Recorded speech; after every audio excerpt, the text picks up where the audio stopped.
Shalom untuk saudara terkasih, kiranya kasih karunia dari Tuhan Yesus menyertai kita semua. Perkenalkan, saya Kusumani Ajanda Dewi. Di sini saya akan berbicara mengenai apa itu kasih. Renungan yang saya bawa kali ini berjudul tentang hidup di dalam kasih-Nya yang terambil dari kitab Yohanes 15 ayat yang ke-12. Demikian firman Tuhan. Inilah perintahku, yaitu supaya kamu saling mengasihi seperti aku telah mengasihi kamu. Amin.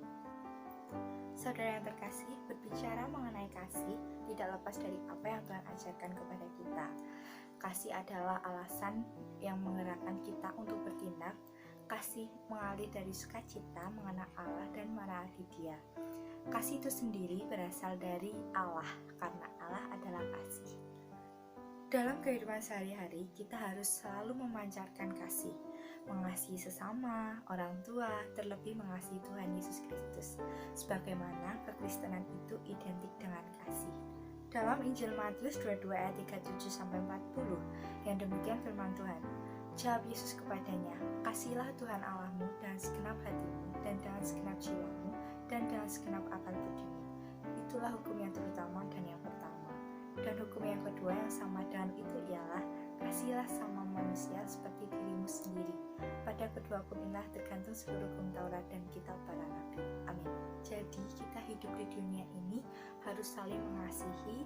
Terlebih kita harus mengasihi Tuhan Yesus sebagaimana Tuhan Yesus telah mengasihi kita. Walaupun terkadang kita masih sering mengabaikan yang Tuhan ajarkan kepada kita, namun dengan kasih yang begitu besar Tuhan selalu memaafkan kita. Bentuk dari mengasihi Tuhan yaitu salah satunya dengan selalu memuji dan memuliakan nama Tuhan, rajin berdoa, pergi ke gereja, dan yang lainnya. Selain itu, kita juga harus mengasihi sesama dengan tidak memandang derajat, entah itu kaya atau miskin. Dan kita juga harus mengasihi orang-orang yang telah menyakiti hati kita, sama seperti yang dikatakan dalam Matius 5 ayat 44, yaitu, tetapi aku berkata kepadamu, kasihilah musuhmu dan berdoalah pada mereka yang menganiaya kamu. Dan kita juga akan buka dalam kitab Lukas 6 ya ayat yang ke-27 sampai yang ke-30. Demikian firman Tuhan. Kasihilah musuhmu.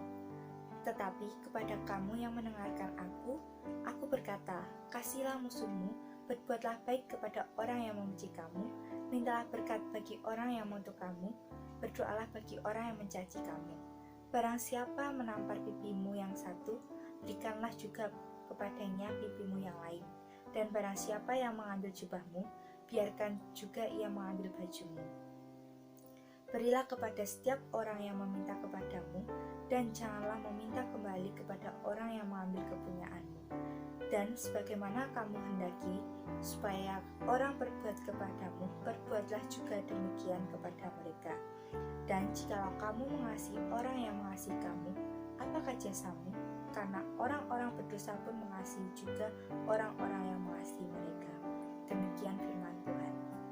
Kasih mudah diucapkan, namun masih sulit untuk dilakukan, karena kita sendiri masih belum bisa menerapkan kasih dalam kehidupan sehari-hari. Maka dari itu, kita harus selalu mengandalkan Tuhan Yesus dalam berbagai aktivitas agar kita dapat menerapkan apa arti kasih yang sesungguhnya.